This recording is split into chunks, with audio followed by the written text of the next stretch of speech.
Bien, como les dije, vamos a arrancar con otro autor que es Erickson. Em, la idea es avanzar hacia una mirada del ciclo vital, poder terminar de ver el desarrollo en estas etapas que son las de la adolescencia, adultez y vejez, que puedan dar una idea integral. Si bien ahí no vamos a hacer tanta distinción como estamos haciendo hasta el momento de desarrollo físico, afectivo y desarrollo cognitivo, sino más bien vamos a ir viendo desde autores que en general lo que vamos a abarcar es una mirada eh, más desde el desarrollo afectivo que de los otros aspectos, ¿no? Pero de todas formas, a ver, no quiere decir que no haya de esos otros desarrollos, que no haya desarrollo físico, que no haya desarrollo cognitivo, sino que desde la cátedra, quizás los autores que elegimos tienden más a tener esta mirada desde lo afectivo que desde estos otros ámbitos. Bien, vamos a arrancar con Erickson. Yo les voy a compartir unas diapositivas que los hizo el profesor David hace un tiempito, no hace mucho. Y me parece interesante para que, para que lo veamos. Me voy a ir, paren que me voy a ir al principio. Ahí está. Bueno, yo le cambié la fotito, sí, David, le cambié la fotito de Erickson para que se le vea un poquito más grande. Y bueno, y la idea es empezar a hablar un poco de qué va esta teoría, que ustedes algo empezaron a verlo cuando estábamos viendo las teorías y hablaba de la teoría psicoanalítica que prestaba sus aportes a la psicología del desarrollo, y en ese texto de Laura Berg también hablaba de cómo Erik Erikson aportó desde su mirada psicoanalítica también, pero aportó a esta idea de un desarrollo ya no desde un nacimiento hasta la adolescencia solamente, sino desde un nacimiento hasta la vejez y la muerte. Entonces es uno de los primeros autores que empieza a hablar de un ciclo vital y cómo ese ciclo vital va atravesando por diferentes momentos con características particulares cada uno de esos momentos. Bien, vamos a avanzar. Seguramente por cuestión de tiempo nosotros lleguemos a adolescencia y si podemos seguir con Erickson, lo seguimos, pero no importa porque como nosotros tenemos todavía la clase de adolescencia, quizás está bueno que lleguemos con Erickson hasta allí y que después, cuando vamos a ver adultez y vejez, avancemos con las otras etapas de Erickson de adultez joven, adultez media y vejez. Así que si no llegamos no pasa nada porque lo vamos a retomar, ¿sí? Recuerden que ustedes no tienen que hacer el tercer trabajo práctico, así que no estamos teniendo demasiados problemas digamos, desde ese lugar. Bien, bueno, vamos a empezar a hablar de este autor, que lo que va a plantear son crisis o edades, ¿sí?, del hombre. Su texto se llama Las 8 edades del hombre, va a hablar sobre justamente diferentes momentos de ese desarrollo y va a decir que en ese desarrollo se van a dar diferentes tipos de crisis en cada una de esas edades, ¿no? Entonces, es uno de los conceptos fundamentales de Erickson. Vamos a nombrar brevemente, yo para seguir esta diapositiva, pero después voy a ir como metiéndome un poquito más en por qué él toma esto de crisis y qué es una crisis, para que se entienda un poquito, ¿no? Pero vamos a nombrar estas diferentes crisis que él plantea. Ustedes ya las conocen porque nosotros esto lo vimos con Laura Berg, que la primera crisis que plantea es la de la confianza versus desconfianza.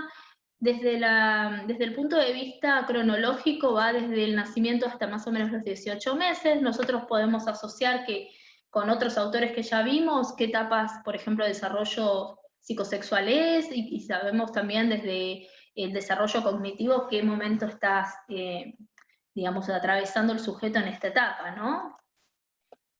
Bien, la segunda crisis es la de la autonomía versus vergüenza y duda. Es una crisis que coincide con el control de esfínteres, con la etapa anal del desarrollo psicosexual, con final y principio final del senso motor y principios del preoperatorio desde Piaget. Si ustedes quieren ir haciéndose como una idea desde global, desde qué momento, y estos autores que fuimos viendo así todo por separados, cómo podemos ver al sujeto desde esos diferentes autores y poder entender.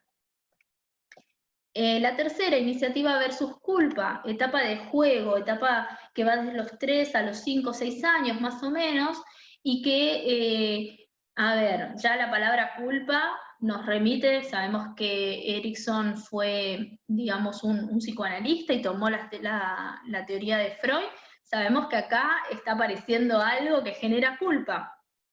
¿Qué va a ser eso? Justamente etapa del complejo de Edipo y posibilidad de la construcción, digamos, de la instancia superyoica. Entonces, desde el desarrollo psicosexual estamos hablando de una fase fálica, y desde el desarrollo cognitivo podemos decir que en este momento estamos en un preoperatorio, pero ya no estamos en el preconceptual, sino que estamos en un intuitivo, ¿sí? O preoperatorio con pensamiento intuitivo, ¿sí? 3 años en adelante. Luego, cuarta crisis que plantea Erikson, empieza más o menos a los 6 años y se extiende hasta los 13 más o menos, todo lo que conlleva la conformación de la educación primaria. Bueno, acá obviamente desde Freud estamos en un periodo de latencia, desde el desarrollo psicosexual, y desde Piaget, desde el desarrollo cognitivo de este autor, podemos decir que ahí podríamos estar finalizando un preoperatorio. A los 5 años todavía estaríamos finalizando un preoperatorio y un operatorio concreto, como lo vimos recién. Bueno, 13 años ahí puede ser que ya esté camino hacia un formal, pero en general es el concreto lo que abarca.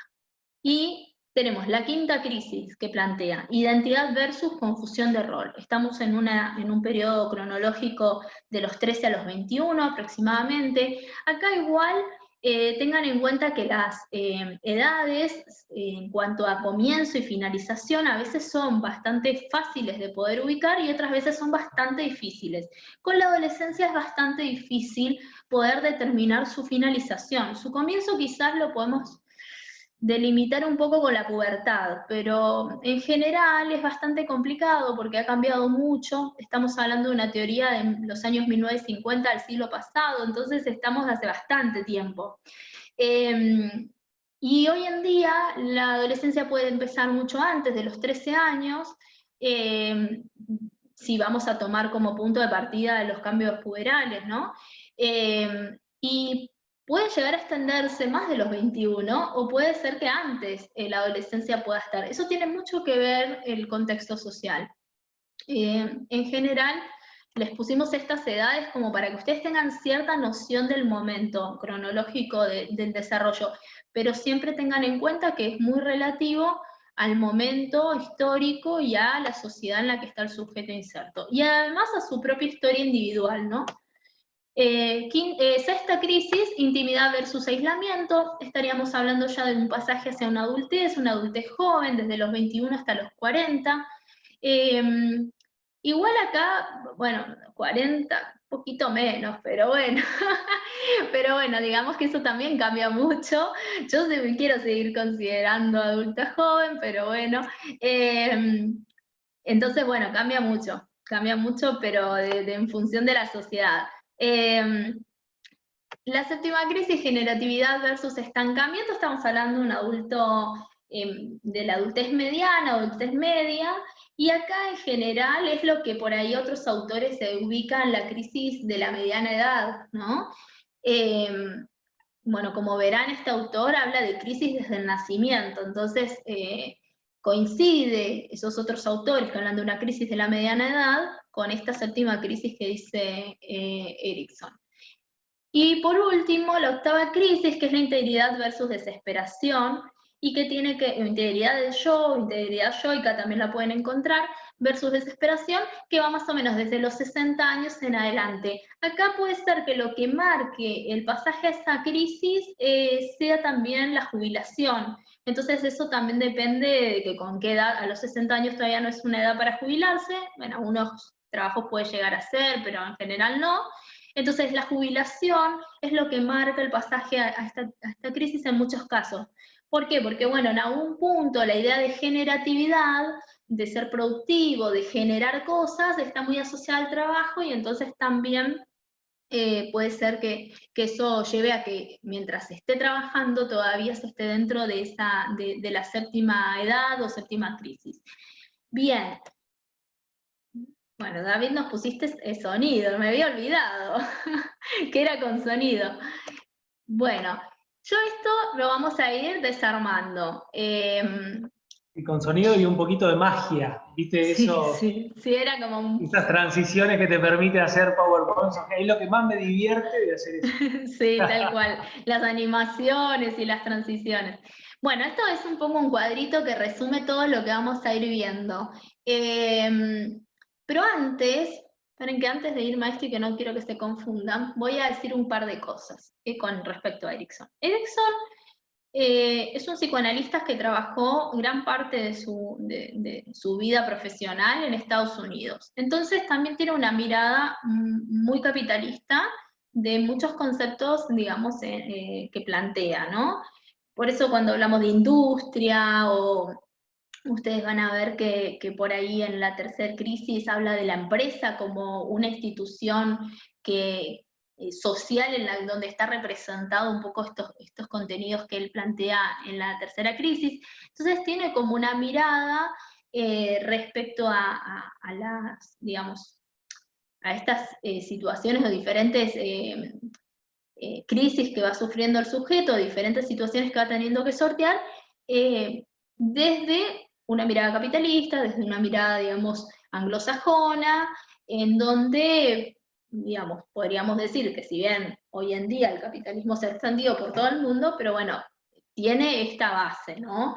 Y nosotros podemos además, es muy interesante la teoría de Erikson, porque si nosotros lo asociamos con lo que decía Ana María Fernández, de cómo digamos, en algún momento la sexualidad empezó a ser también, digamos, regida por un modelo, digamos, social determinado, y en donde empezaron a aparecer ciertas instituciones y ciertos valores que predominaron. Algo de todo esto lo podemos también analizar, digamos, lo que dice Ana María Fernández con lo que dice Erikson, ¿no?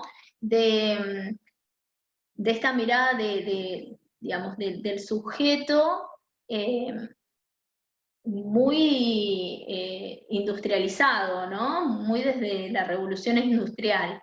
Entonces, bueno, para que ustedes se ubiquen, estamos hablando de 1950, en Estados Unidos, en donde también el modelo, por ejemplo, de lo que era el amor o qué valores eran los que, por ejemplo, en la adultez predominaban, como el amor, el matrimonio, el trabajo. Hoy por hoy podemos hacer cierta crítica, por así decirlo, porque esto ha cambiado, porque nuestra sociedad ha cambiado. Bien. Ahora sí, avancemos un poquito. Esto voy a volver después, no se preocupen, pero bueno, más o menos para que ustedes vean. A ver, tenemos las 8 crisis, tenemos qué tipo de crisis se da, siempre hay ese versus, vemos que hay por un lado, un aspecto, podríamos decir, más positivo y en su contrario hay un aspecto más negativo. Hay relaciones que son significativas, algunas son más notorias y más puntuales y otras son más generales. Vemos que a partir de la adolescencia ya empieza a ser más general, ¿no? Amigos, familia, grupo de, digamos, compañeros de trabajo, o sea, empieza a ser más general. Hay modalidades psicosociales o modalidades sociales, que quiere decir que cada una de las crisis va a tener como, o va a permitir al sujeto incorporar un modo de vincularse y de relacionarse en la sociedad, ¿no? Entonces, va a ir teniendo como diferentes, diferentes modalidades de cómo ser socialmente. Y va a haber, acá dice virtudes psicosociales, pero también pueden, digamos, llamarse, ay, no me va a salir ahora la palabra, pero bueno, vamos a dejarlo como virtudes. Que tienen que ver con, a ver, podríamos decir con lo que cada sujeto a partir de la resolución positiva de esa crisis va a lograr obtener, ¿no? Va a lograr, más allá de las modalidades sociales que tienen que ver con cómo me vinculo con el otro, pero las virtudes psicosociales tienen que ver con, podríamos decir justamente como valores. ¿Qué valores va a lograr incorporar el sujeto a partir de esa crisis? Y con respecto a las malas adaptaciones o malignidades, tiene que ver en realidad con qué pasaría si lo que prima sería el polo negativo, ¿sí? ¿Qué pasaría si sobre los aspectos positivos en realidad prima más lo negativo? Yo, antes de avanzar a lo siguiente, voy a ir a hablar de algo que acá no está, pero que es importante que ustedes lo sepan. Tampoco está tan detallado en lo que ustedes tienen, pero me parece importante para contextualizar. En primer lugar, dijimos que Erickson habla de diferentes crisis. Ahora bien, ¿qué es una crisis? ¿Sí? Es importante entender que una crisis no es lo mismo que un conflicto. ¿Sí? El psicoanálisis siempre dice que los sujetos tenemos conflictos intrapsíquicos, tenemos conflictos, digamos, entre sistemas, cuando, no sé, cuando hay una represión es porque hay un conflicto entre lo que la conciencia no puede hacer, digamos, porque le genera angustia, no puede hacerse cargo, por así decirlo, y eso se reprime y se termina llevando al inconsciente. Hay un conflicto, hay conflictos entre instancias psíquicas, cuando el ello quiere salir y el yo le dice no, y el super yo dice no, no, no, señores, no se puede. Bueno, ahí hay conflictos. Siempre, desde el psicoanálisis, se entiende que el sujeto es inherente a una situación conflictiva, ¿sí? O podríamos decirlo que todos los sujetos, digamos, estamos o contenemos algún grado de conflicto, ¿sí? Y después están los conflictos que podemos tener con sociales, que podemos tener con cuestiones del entorno, podemos tener con un compañero de trabajo, una compañera de trabajo, con no sé, alguien de nuestra familia, el conflicto que podemos tener con, no sé, alguna situación de nuestra historia, ya sea con, no sé, algún momento de nuestra vida, de nuestra infancia o de nuestra adolescencia, el conflicto que podamos tener con a un lugar en donde estamos desarrollando nuestra actividad, el trabajo o el grupo de amigos, lo que fuera. A ver, conflicto vamos a tener un montón. El conflicto va a tener diferentes formas de ir desencadenándose, ¿sí? En general, cuando uno tiene un conflicto, lo que sucede es que nuestro organismo, podríamos decirlo así, digamos, podemos decir aparato psíquico, organismo, lo que quieran ustedes de la teoría que quieran tomar, lo que va a hacer es poner en juego los recursos que conoce y tiene a mano. ¿Sí? Eso lo hacemos desde que somos chiquitos hasta que somos muy viejos. O sea, siempre vamos a utilizar recursos conocidos que ya en algún momento han funcionado. Bien, ¿qué sucede? Muchas veces esos recursos no alcanzan y no sirven para la situación que estamos viviendo. Entonces, lo que puede suceder es que nosotros hagamos un ejercicio de poder encontrar nuevas soluciones a eso.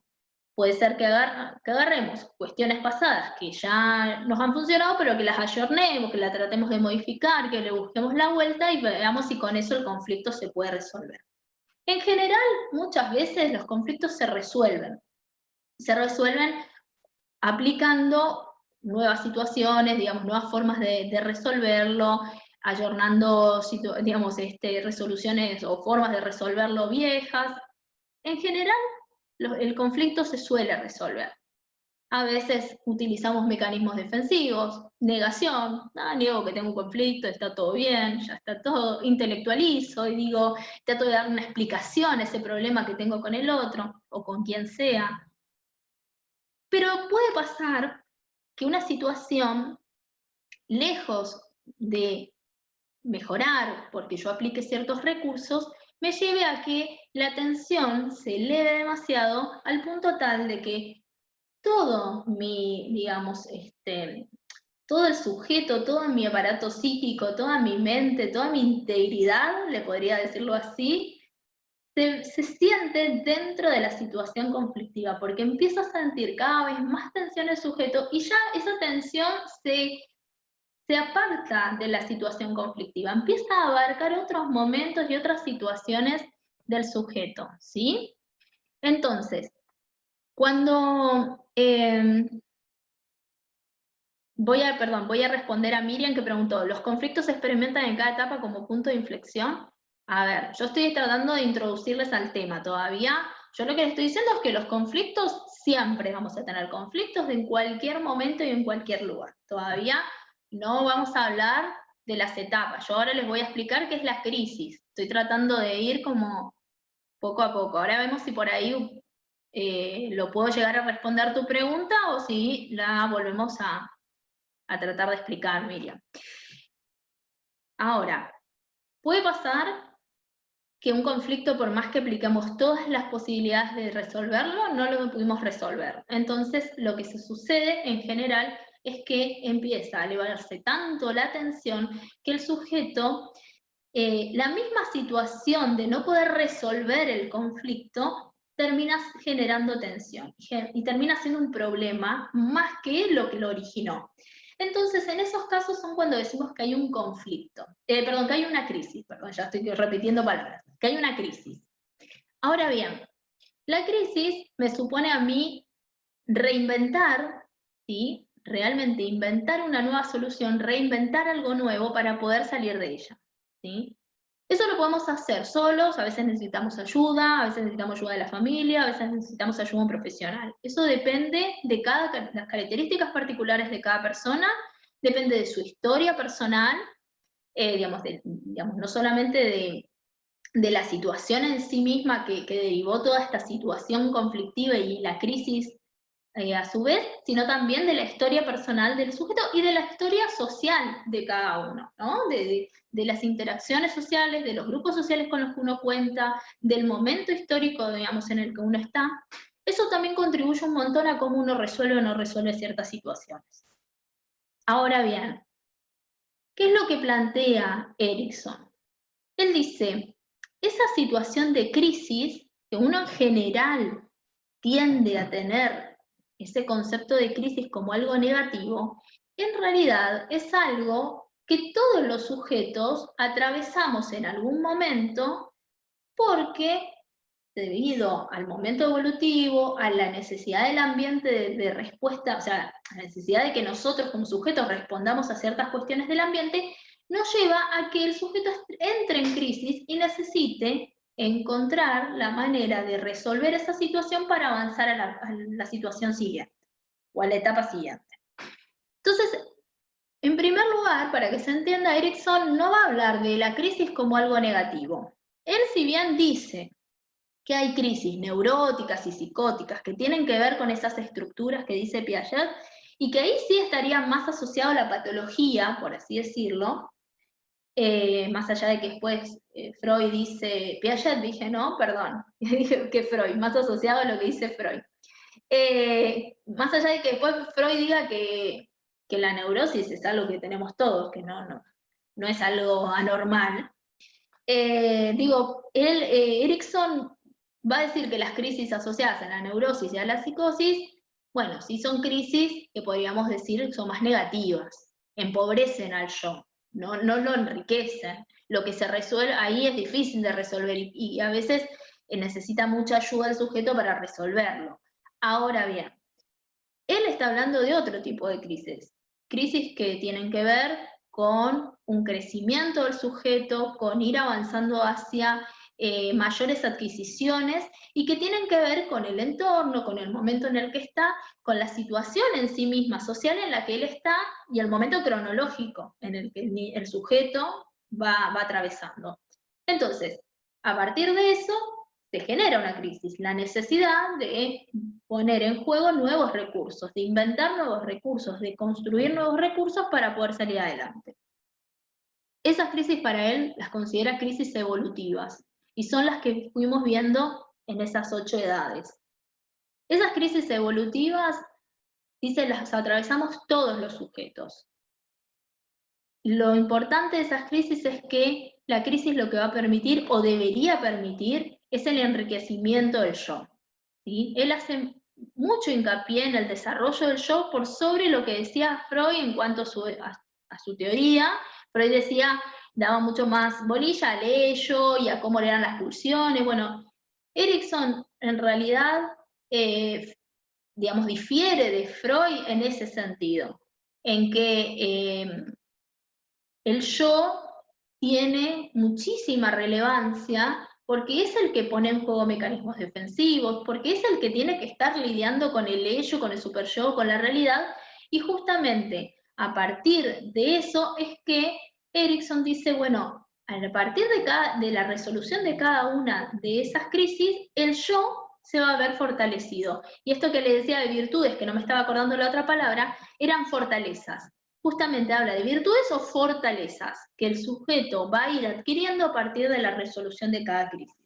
Entonces, ¿cómo ve el desarrollo? Lo ve como una sucesión de crisis evolutivas que permiten al sujeto ir incorporando nuevas formas de resolver y que esas nuevas formas de resolver además le van a permitir ser de determinada forma con los otros. Digamos, va a permitir incorporar algunas modalidades como sujeto social. Entonces, nosotros vamos a ir viendo algunas características de estas crisis, ustedes las tienen, estas crisis están ordenadas, organizadas desde lo que él denomina un diagrama epigenético, en donde las crisis anteriores dan base a las crisis siguientes, y es por eso que es muy importante que la resolución de cada crisis sea positiva, porque obviamente una crisis que fue resuelta de manera positiva va a permitir que la siguiente, tener más recursos para la siguiente, y que la siguiente quizás pueda ser resuelta de manera positiva también. Bien, ¿hasta acá alguna pregunta, alguna consulta? ¿No?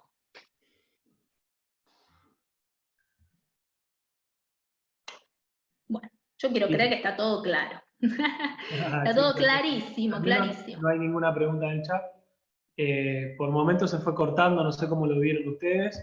Bueno, No yo quiero mucho, creer... pero hubo como algunas interrupciones desde, digamos, el Audio, internet. Sí, sí, está, desde la plataforma.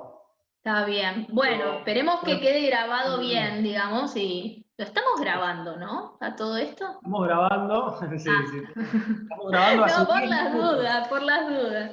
Hace Bien, 10 no porque... minutos que empezamos a grabar, pero estamos grabando. Ah, bueno, perfecto. No, no, es que no me preocupa porque lo tengo grabado lo que dije antes, entonces ya está. Porque No, sí, ya lo vean. estamos grabando Perfecto, todo perfecto. corrido, desde que arrancamos la clase. Perfecto. Después lo edito y ya está. Bueno, vamos a avanzar. Bueno, acá el estadio 1, que es en realidad es la edad 1, que es la confianza versus desconfianza, dijimos que va a ir desde el nacimiento hasta los 18 o 24 meses. Eso, bueno, obviamente no es tan tajante, ¿eh? Este estadio, obviamente digamos, ay, no me sale la palabra, perdón. Bueno, no me va a salir hoy. Aparece simultáneamente, era otra palabra. Coincide, ahí está. Sepan disculpar, hoy tengo permitido equivocarme. Coincide con, ya dijimos, la fase oral, desde el desarrollo psicosexual, y el censo motor de Piaget, ¿sí? Un poco acá estuvo agrupando ambas cosas. Bueno, obviamente esto ya lo dijimos, y lo que empieza a suceder, voy a poner todo ahí está, para que se vea. Lo que empieza a suceder es que lo que se tiene que, digamos, que dar en este momento es la posibilidad de que el niño incorpore la sensación de confianza hacia los demás. ¿Sí? Estamos hablando de un recién nacido que está totalmente indefenso y que necesita de los otros para poder alimentarse, para poder que lo puedan cambiar, para que pueda estar con cierto abrigo, que no, digamos, que no pase ningún tipo de necesidad. Entonces, esa sensación de confianza hacia el otro, obviamente, tiene que estar y se va a ir gestando en la medida que ese otro pueda responder a las necesidades del niño de la mejor manera posible, ¿sí?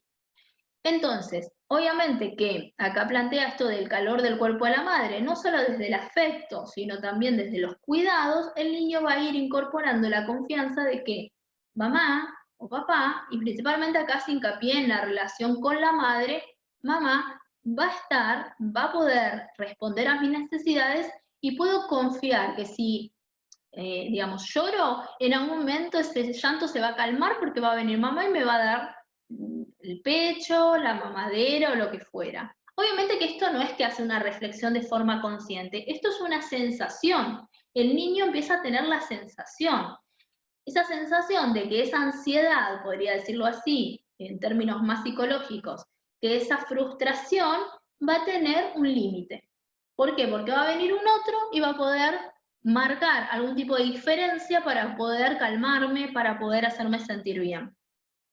Entonces, piensen esto en sensaciones que uno tiene como adulto, ¿sí? Acá estamos diciendo que la sensación de que va a haber algo que nos va a poder calmar, que la ansiedad se va a poder acotar, que la frustración en algún momento se va a, digamos, a limitar, empezó desde el momento que nacimos, ¿sí? Y como depende de cómo fue esas vivencias, seguramente va a ser lo que el resabio, digamos, fue armándose a lo largo de nuestra vida. Si eso fue bueno, se generó una gran sensación de confianza, seguramente haya mayores herramientas para poder tener esa sensación también en la vida adulta, ¿sí? Bien. Ahora bien, perdón.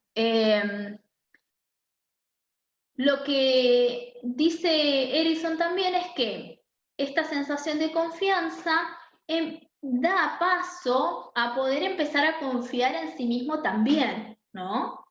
Primero necesito confiar en los otros para después poder confiar en mí, digamos, y en las propias, en el cuerpo y en las propias funciones del sujeto. Entonces, eso me va a permitir el pasaje al siguiente estadio, o el siguiente crisis.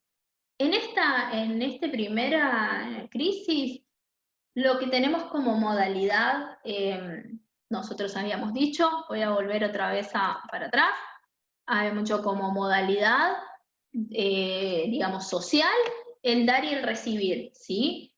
¿Por qué dar y recibir? Porque justamente tiene que ver con cuánto digamos, del entorno me dan y cómo el bebé está en una posición más, podríamos decir, pasiva de recibir esos cuidados, ¿sí? ¿Qué institución, digamos, podríamos decirlo así, social, va a dar cuenta de esta misma, digamos, forma de vincularse y en de esta forma, de esta dinámica? Va a ser la religión, dice Erickson. ¿Por qué? Porque él dice que no importa cuál religión, pero en general en la religión hay una búsqueda de un otro protector, un otro cuidador, ¿no? Una figura, digamos, que sea superior, que nos cuide, nos proteja, que nos dé la sensación de que alguna situación negativa o displacentera se va a terminar, ¿no? Esa sensación de confianza, y va a permitir, además, no solamente esta situación de esta crisis, sino también lo que la institución social, digamos, de la religión también va a fomentar, es la fortaleza de la esperanza, ¿sí? Como fortaleza, como virtud, en este momento se da la esperanza, porque justamente es lo que permite esa confianza en el otro, ¿no? Tener esperanza de que en algún momento el otro me va a poder ayudar, me va a poder calmar, me va a poder o que esto que estoy sintiéndome mal es un momento. Vieron que uno a veces en el discurso también, un discurso un poco psicológico, digamos, y de autoayuda, uno tiende a esto, bueno, esto es un momento, esto no es para siempre, uno tiende a utilizar esas palabras, bueno, eso tiene que ver con apuntar a cuestiones que tienen que ver con justamente la esperanza, la confianza, que fueron creadas en algún momento de nuestra vida, ¿no? Y en este momento según Erickson, ¿no? Pero que además fueron sostenidas a lo largo de nuestra vida. Bueno, la religión, dice Erickson, a nivel social, como institución social, tiene la misma base, busca exactamente lo mismo, plantear una sensación de confianza a quienes pertenezcan a ella. Bien. Dos ruiditos, me encantan. Bueno, ¿ustedes también escuchan el ruidito? Soy yo la que escucho. Tenemos en segunda crisis. Dijimos que la confianza en el otro me va a permitir, me va a permitir lograr confiar digamos, en uno. Antes de avanzar, me olvidé de algo. Perdón. No dije nada de la desconfianza. Bueno, obviamente que si un sujeto no puede tener toda esta, digamos, atención y cuidado del otro, lo que va a prevalecer va a ser la desconfianza. Esta sensación de que uno está solo y que tiene que resolverlo solo, que no puede confiar en otro, que tiene que hacerlo, digamos, por su cuenta. Y muchas veces, obviamente que hay otros autores que lo llaman de otra manera, ¿no? Pero esto a nivel de la estructura y de la conformación de la personalidad de los sujetos, también esta sensación de que, por ejemplo, que la ansiedad o que el dolor no va a tener un límite, configura también personalidades con ciertas características, ¿no? Digamos, podríamos decir con peor manejo de la ansiedad, con peor manejo de situaciones conflictivas, ¿no? Esto va configurando cómo vamos a hacer en el futuro. Bueno, ahora sí, continúo con la crisis 2. Con la crisis 2 que dice, bueno, la confianza en el otro me permite empezar a confiar en mi propio cuerpo, empezar a confiar en mí, empezar a tener una mirada de mis actos y de que mis actos yo los puedo hacer solo. Bueno, además de esto, empezamos fisiológicamente a tener la capacidad de poder hacer ciertas cosas solos, como por ejemplo caminar y como por ejemplo controlar el esfínter, ¿sí? O controlar esfínteres. Estas dos cosas de poder empezar a caminar y de poder empezar a controlar esfínteres me van a poner en una situación en la que el niño empieza a ser más autónomo, más independiente del entorno y ya no necesita confiar tanto en el otro porque empieza a hacer, o sea, o más bien, no tanto de confiar en el otro, porque la confianza tiene que seguir estando, lo que no necesita es depender todo el tiempo del otro para hacer las cosas, ¿sí?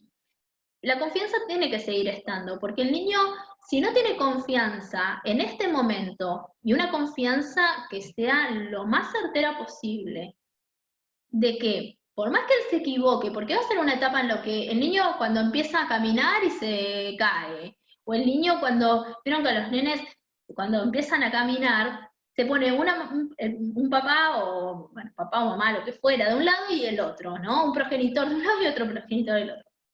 Y lo que sucede es que el niño hace 2, 3 pasitos y como que se cae y sabe que el otro lo va a sostener. Entonces esa confianza de que si se equivoca, si no puede hacerlo, el otro va a poder sostener, es lo que permite poder intentar las cosas, ¿sí? Entonces permite la autonomía, confiar. No confiar de que el otro va a hacer las cosas por mí, sino que me va a poder contener. Y esto lo aclaro porque a veces uno confunde confiar en que el otro me va a contener con la sobreprotección, ¿no? O sea, no es lo mismo estar para un hijo, darle todas las posibilidades para que pueda ser lo más autónomo que pueda, a ser sobreprotector y hacer todo antes que lo intente el otro. Bien, entonces, en esta etapa estamos entre los año y medio, 18 meses, hasta los 3, 4 años. Control de esfínteres, empieza a caminar, empieza a tener mucha mayor actividad y empieza a, digamos, a experimentar su propia voluntad y la autonomía en él. voluntad, o sea, empieza a tener ganas de hacer cosas y empieza a tener la autonomía, la suficiente independencia para hacerlo solito, sin que nadie me ayude. Además empiezan a hacer solito un montón de travesuras. Es la etapa en la que empiezan a hacer travesuras y a querer tocar las cosas y que uno está, diría desde Spitz, diciéndolo a mansalva. Bueno, ¿qué se empieza a dar? Bueno, obviamente cooperación y terquedad, esto tiene que ver con el desarrollo, con esta búsqueda de querer hacer lo que ellos quieren, pero que a la vez también puede empezar con esto de la voluntad a querer ayudar, a querer, no sé, uno le pide algo y se lo alcanzan, son niños o niñas que pueden, digamos, ser cooperativos en casa, ayudar, no estoy diciendo que van a hacer las cosas de la casa, pero sí digo que no es que es solamente capricho y terquedad y no quiero hacer nada y quiero hacer lo que yo quiera, o sea, un narcisismo puro, no, hay cierta mirada de también en cuanto a ser voluntario, a ser solidario. Y como crisis teníamos, por un lado, dijimos, la autonomía, pero por el otro la vergüenza y la duda. ¿Por qué él incorpora la vergüenza y la duda? Porque justamente como uno de los aspectos que va a empezar a controlar y que necesita controlar es los esfínteres, lo que sucede que como la zona anal es una zona que puntualmente el ano, digamos, porque, a ver, esfínteres podemos decir pis y caca, pero puntualmente en lo que respecta a el control de la caca, el ano, la zona anal, es una zona que no vemos, ¿sí? Es una zona que aparece detrás nuestro, que no tenemos dominio, digamos, sí tenemos dominio, pero no podemos mirarnos, y ese no control directo de la zona nos lleva a tener dudas. Entonces esas dudas y además la vergüenza por haber hecho algo que quizás esté mal o que nos genere una exposición con el otro, es lo que puntualmente hace que digamos, predomine a veces este aspecto. Y él lo plantea de esta manera porque dice, bueno, justamente depende cómo ha sido ese control, cómo han sido los padres con ese niño, si han sido padres contenedores, padres que transmitieron confianza, padres que cuando el niño se equivocaba no los ponían, no los dejaban en exposición. Hay algo que a veces me llama la atención, y esto lo digo desde mi práctica, ¿no? A veces algunos padres que exponen a sus hijos ante el error. Cuando hablo de poner al hijo ante el error es decirlo, ay, con un tono burlón de cómo se equivocaron o cómo, lo mal que hicieron algo. Eso genera vergüenza, genera duda en el niño, genera que el niño la próxima vez piense si lo hago o no lo hago porque seguro que me voy a equivocar y porque yo no lo sé.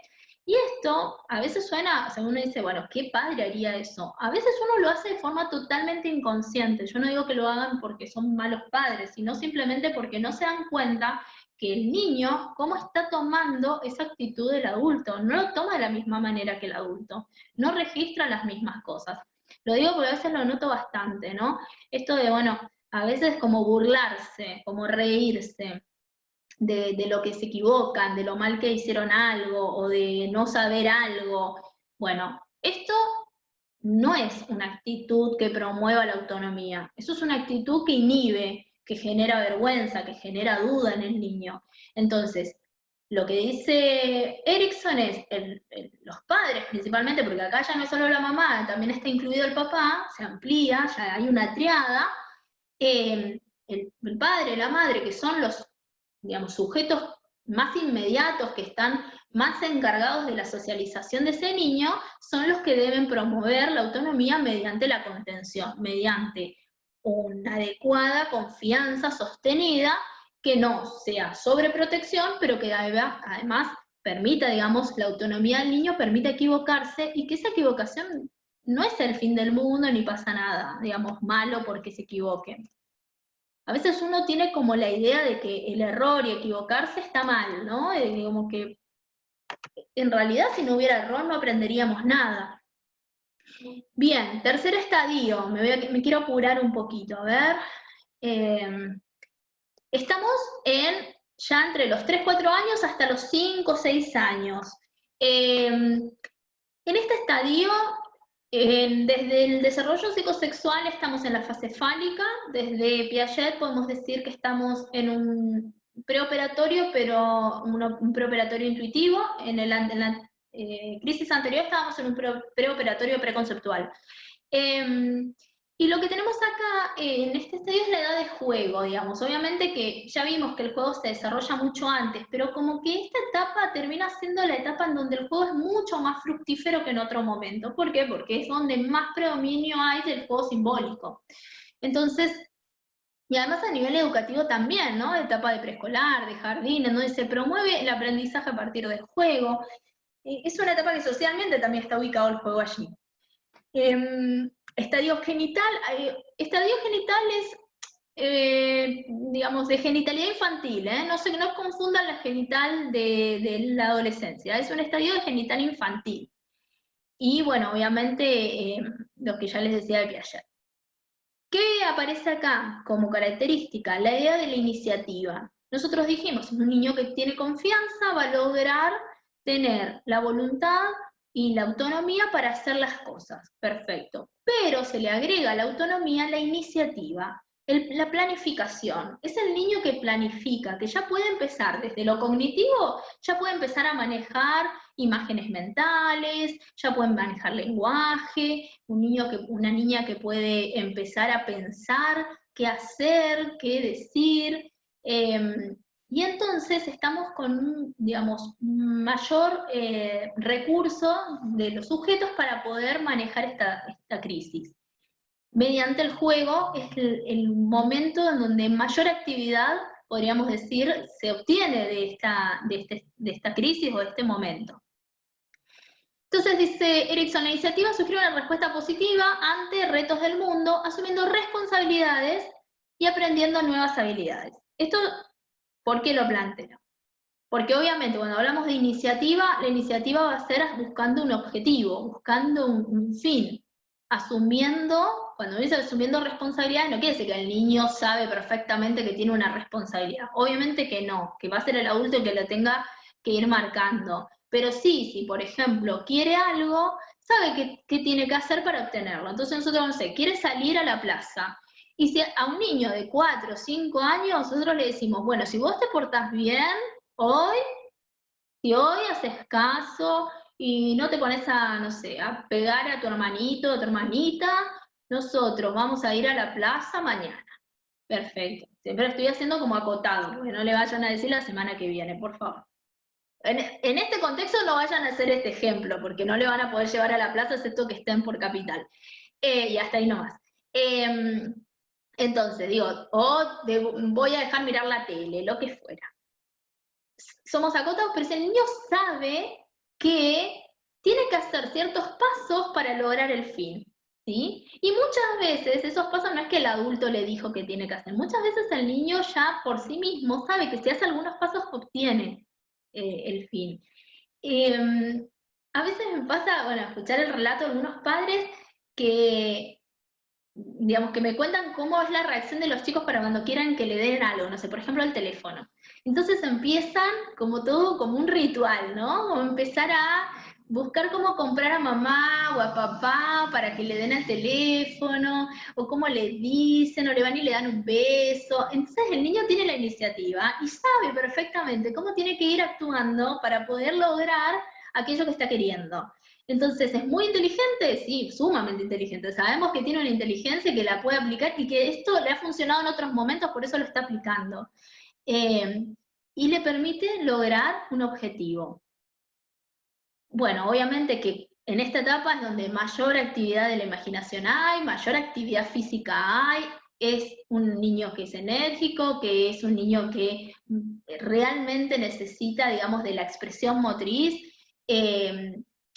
Es un niño que ya había adquirido en momentos anteriores, pero empieza no solo a ver toda una cuestión impulsiva de afecto, sino también de agresión. Entonces, obviamente, que el niño esto lo tiene que, de alguna manera, manifestar. Se manifiestan los juegos. Acá hay una distinción que hace Erikson que yo entiendo, para la época, entiendo desde la mirada de la teoría psicoanalítica de Freud. ¿Por qué lo plantea así? pero no coincido hoy por hoy, ¿no? Él dice que hay diferencias en los juegos, que los juegos en general tienen que ver con el dominio, dice él. En eso coincido. Que el niño en esta etapa predomina el juego por el dominio del otro. Pero que el varón, ese dominio lo ejerce mediante la manifestación de la agresión, con juegos de penetración, con juegos de, no sé, de pegarse o dice, de espadas, y que la niña, al contrario, tiene una mirada más de amor y de dominación del otro desde el afecto. Entonces, con juegos más de seducción. Yo en esto entiendo, contextualizo la teoría y la entiendo, no la comparto, ¿sí? Yo creo que eso tiene que ver con modelos culturales que hemos apropiado, donde los juegos estuvieron destinados a un género o a otro, los colores estuvieron destinados a un género y al otro, y que creo que estamos empezando a desandar un poco ese camino para empezar a incluir que los juegos pueden ser, digamos, para los niños, así, en general niñas, si quieren, para hacerlo inclusivo, y los colores también, ¿no? Digo esto porque a veces me pasa los mismos, o sea, el varón cuando le decís, bueno, vamos a jugar a que cocinamos. Ahora quizás por suerte, ¿no? Con esto de, bueno, Masterchef y todas esas cosas lo puedo endulzar más, pero en otra época no le gustaba nada, cocinar era como visto como algo, y esto fue variando, me parece importante. Yo hace un tiempo atrás les contaba a los alumnos en su momento de la cursada que mis pacientes salían todos por igual sabiendo hacer repulgues de empanada porque les hacía jugar con las masas y hacíamos empanadas, sabían hacer pizza. Y las nenas sabían todas jugar a las carreras con autitos, jugar a la pelota, o sea, nena, varón, jugábamos todo por igual, no había un juego en que se diferenciaba. Obvio que uno respeta los gustos, pero digo que esta mirada que tiene Erickson está asociada al momento histórico en el que él lo realiza, ¿no? Entonces, bueno, para entender que no repitamos, podemos repetir la teoría, podemos decir que decía el autor, pero tengamos en cuenta el contexto. No sé si hoy sucede tal cual como él dice. Bueno, obviamente que es una etapa en donde hay mucha búsqueda digamos, de preguntar y esta cosa de interés de armar teorías, ¿no? De preguntar sobre cómo funcionan las cosas, cómo suceden las cosas, es una etapa donde teoriza mucho en el sentido de poder conocer el mundo a partir de la respuesta del otro. Bien. Ay, me fui. Lo que sigue es la etapa escolar, que es la de la industria versus inferioridad.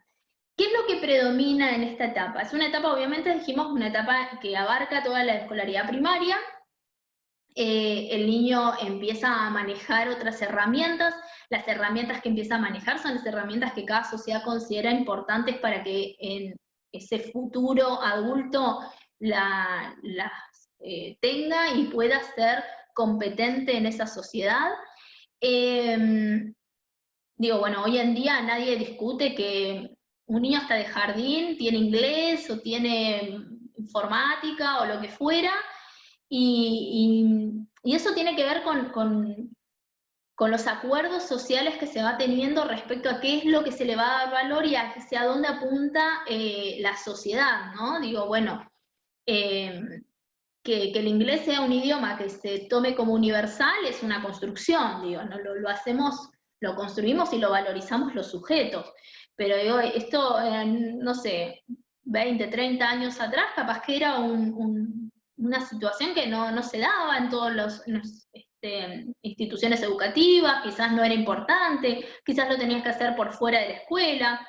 Bueno, eso tiene que ver con las herramientas que para cada una de las sociedades va a ser necesario o cree esa sociedad que va a ser importante que lo tengan los futuros adultos. Entonces, ¿en dónde empiezan a incorporar esas nuevas herramientas o esas herramientas? En la niñez. Entonces, en la educación, lo que se forma es un ciudadano, un futuro ciudadano, un ciudadano para que sea a nivel laboral competente, a nivel social competente, a nivel, digamos, personal competente.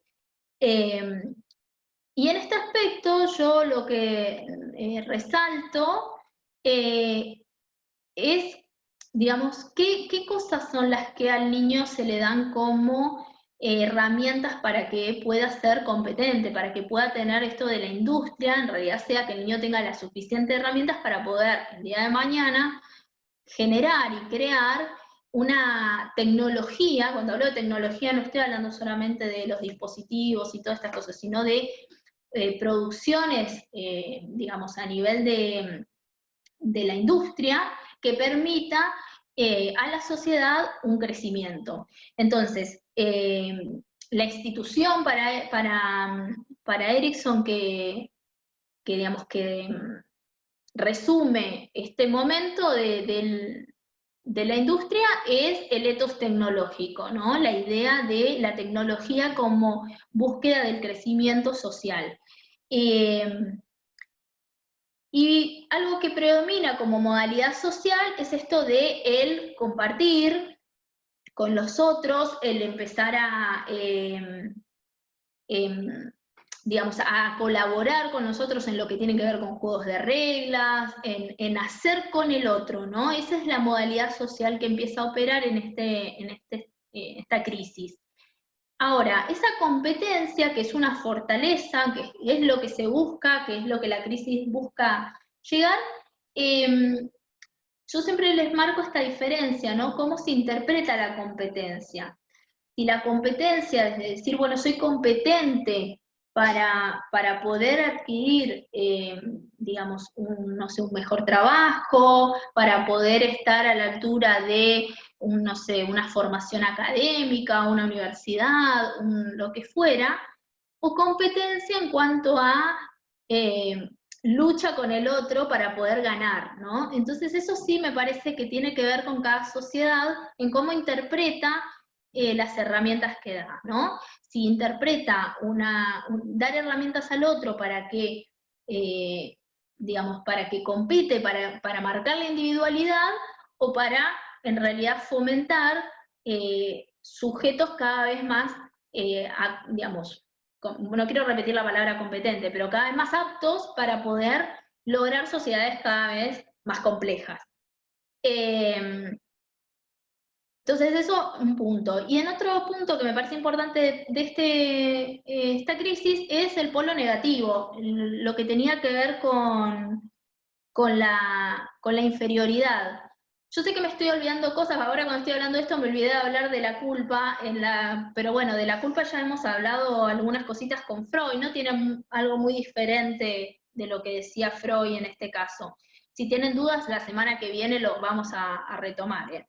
Pero en este caso de la industria versus la inferioridad, yo siempre marco esto de la inferioridad. Obviamente que estaba hablando Ericsson de la inferioridad en cuanto a los recursos, y estaba hablando de los recursos en cuanto a herramientas para poder ser un ciudadano que sea productivo, que sea laboralmente productivo, pero a mí me parece muy importante no descuidar la parte social, ¿no? La parte afectiva digamos, de lo que tiene que ver un recurso, una herramienta. Los sujetos necesitamos tener herramientas para manejar conflictos, para trabajar en equipo, para trabajar en grupo, para poder ayudar al otro, ser digamos, solidario, cooperar con el otro.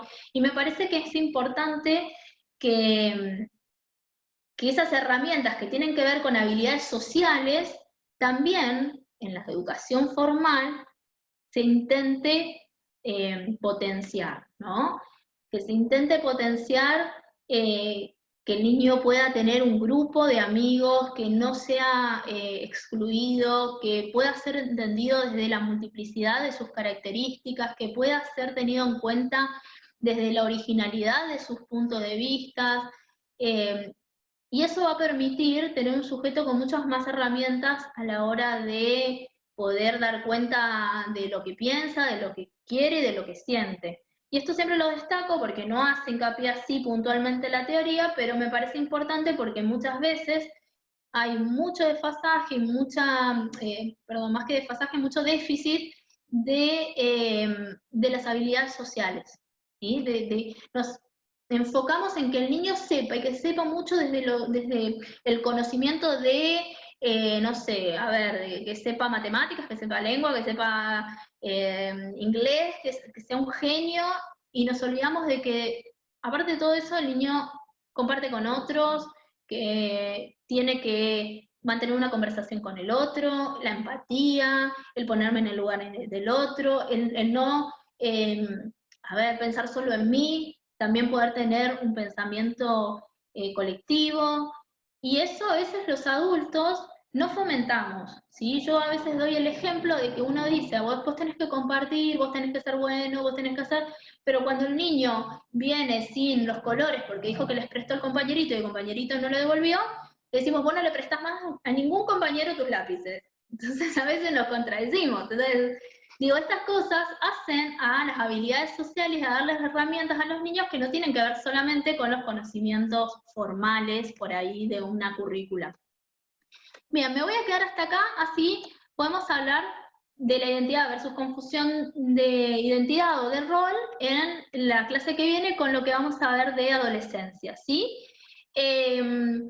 Obviamente que es una etapa que ya el nombre dice todo. Si bien acá habla de identidad, sepan que Erikson habla de identidad a lo largo de todo el desarrollo del ciclo vital. O sea, todo el desarrollo del ciclo vital va a estar configurando esa identidad. No es que se forma acá y ya está, listo, el sujeto tiene identidad y ya está. No, es un sujeto que se está conformando en su identidad. Acá es donde quizás haya una mayor necesidad de poder definir. Igual eso puede ser discutible. A ver, yo siempre digo que uno está como acostumbrado a pensar que la adolescencia, o a veces en lo que va al secundario, ¿no? Los chicos tienen que salir con una identidad, por ejemplo, a nivel de qué quieren estudiar, ¿no? Pensando en una identidad vocacional o ocupacional.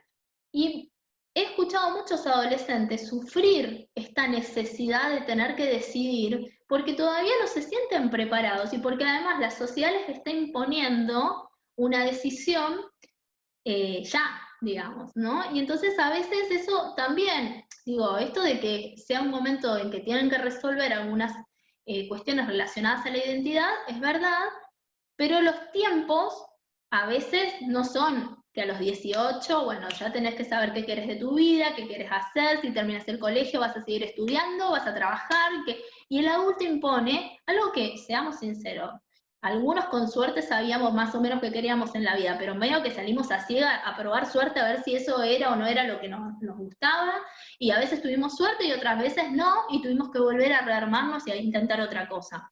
Entonces a veces digo que la sociedad también impone, desde estos parámetros, desde esta cuestión de, bueno, este es el momento de definir la identidad. Y hay que ser un poco flexible, porque la realidad es que no siempre se puede en esos tiempos. Sí acompañar, sí ayudar para que pueda resolverlo, para que no sea algo, digamos, realmente frustrante, pero también respetar que estas edades cronológicas a veces no son tan tajantes, ¿no? Bueno, nosotros vamos a ver la adolescencia la semana que viene, con diferentes textos. Yo voy a seleccionar qué textos y seguro en la semana ya en el blog le voy a poner. Vayan leyendo, me parece que con el trabajo que tienen que hacer de Piaget y con esto que vieron de Erikson, vayan leyendo Erikson. Lo de adolescencia lo van a poder leer fácil, no creo que sea difícil, y no van a necesitar de hacerlo con tanto tiempo de anticipación. Así que seguro en la semana yo ya les ubico en qué textos vamos a hacer foco, digamos. Bueno, chicos, hasta acá llegamos. Paren que voy a salir de acá.